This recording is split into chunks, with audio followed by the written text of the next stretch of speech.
দাঁড়িয়ে বলছেন ইয়া রাসূলুল্লাহ আপনি কেন কান্না করছেন নবী গো? আকা মুস্তাফা বলছেন আলী আমি কান্না এজন্যই করছি যে উসমান এই মসজিদের জন্য জায়গা কিনে দিল। আমি দেখছি আমার দুনিয়া থেকে বিদায় নেওয়ার 23 বছর পর আমার উসমানকে কতল করা হবে, আমার উসমান শহীদ হবে, আর এমন একটা টাইমে আমার উসমানকে আঘাত করা হবে যেই টাইমে মসজিদে আজান চলবে। জোরে বলেন মুআজ্জাজ নবী কি বললেন? এমন একটা টাইমে আমার উসমানকে আঘাত করা হবে যে টাইমে মসজিদে আজান চলবে। আকা মুস্তাফা সাল্লাল্লাহু আলাইহি সাল্লাম বলছেন আমার দুনিয়া থেকে চলে যাওয়ার পরে আমার উসমানকে শহীদ করা হবে। আল্লাহু আকবার। বিরাদার, একজন সাহাবী দাঁড়িয়ে বলছেন ইয়া রাসূলুল্লাহ আপনার উসমানকে তাহলে শহীদ করা হবে? বলে হ্যাঁ। সাহাবী বলছেন ইয়া রাসূলুল্লাহ আজান চলবে আপনার উসমানকে শহীদ করা হবে? বলে হ্যাঁ।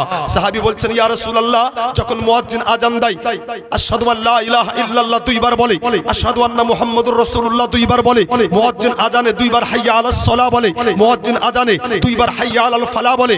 নবী গো যেই সময়তে আমার উসমানকে আপনার আঘাত করা হবে ওই সময়তে মুয়াজ্জিন কি বলবে?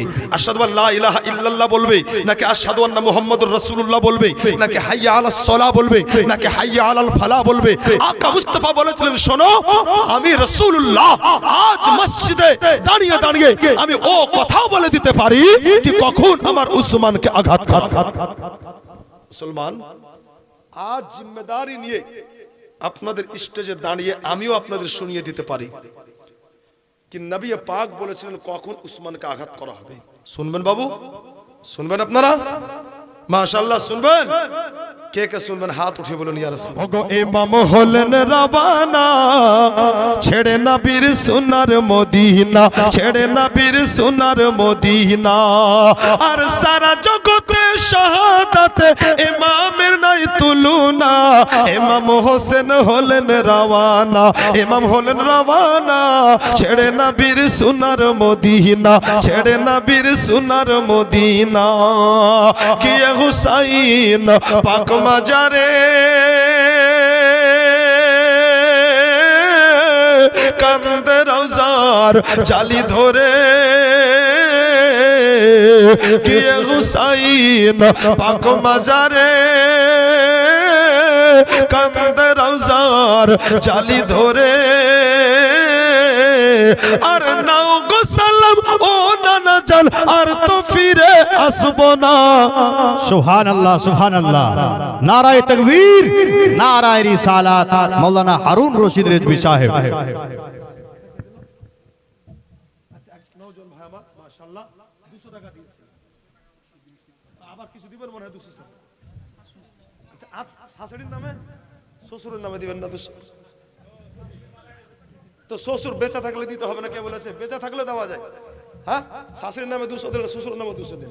ইদ্রিস সাহেব আব্বাজান আমার 500, মানে আজকে 500 পরে দিবেন 500 নাকি? পরে দিয়েন বাবা জি, 1 মাস পর ওই বাবজির মতো। যাক ইদ্রিস সাহেব নগদ 500 টাকার দাতা জিন্দাবাদ। যখন হয়ে গেছে তো একটা বলতে হবে।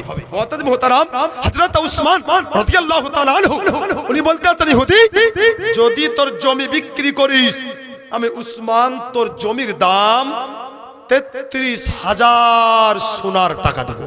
সুবহানাল্লাহ। টাকা মনে হয় খুব কম নাকি? 33,000 সোনার টাকা, এজন্য সুবহানাল্লাহটাও আসতে। 33,000 সোনার টাকা ওই সময়তে তৎকালীন গোটা মদিনার মাঠকে কিনে নেওয়ার পরেও বেঁচে যাবে। এবার তো জোরে বলবেন আরেকটু মোহাব্বতে সুবহানাল্লাহ। ও উসমানের দিকে তাকিয়ে মুস্তাফা কান্না করতে আছেন। বেরাদার, একজন সাহাবী বলছেন হুজুর আপনার উসমানকে তাহলে আঘাত করা হবে? বলে হ্যাঁ। তাহলে আঘাত করা হবে মানে কোন অস্ত্র দ্বারা? নবী বললেন হ্যাঁ। তো হুজুর কি অস্ত্র দ্বারা প্রথম আঘাত করা হবে? আজ যে পাগল বলে কি নবী গায়েব জানে না, শুনে রাখুন। আল্লাহ নবী বললেন কি প্রথম কোন অস্ত্র দিয়ে আমার উসমানকে আঘাত করা হবে আমি রাসূলুল্লাহ আজ দাঁড়িয়ে দাঁড়িয়ে ও খবরও দিয়ে দিতে পারি। আমি আপনাদের শোনাতে পারি। 1000 দিলে শুনিয়ে দেব, 1000 দিলে শুনিয়ে দেব। 1000 দেন এক্ষুনি শুনিয়ে দেব। একজন কেউ আজকে নাই কাল দেন, লিখিয়ে দেন, না পারলে মরার পরে দিবেন। এত বড় অফার পাবেন কোথায়? হ্যাঁ, নাই মানে অবশ্যই আছে। আল্লাহ অনেক দিয়েছে বাবু, মসজিদের জন্য দিবেন না তো দিবেন কোন জায়গার জন্য?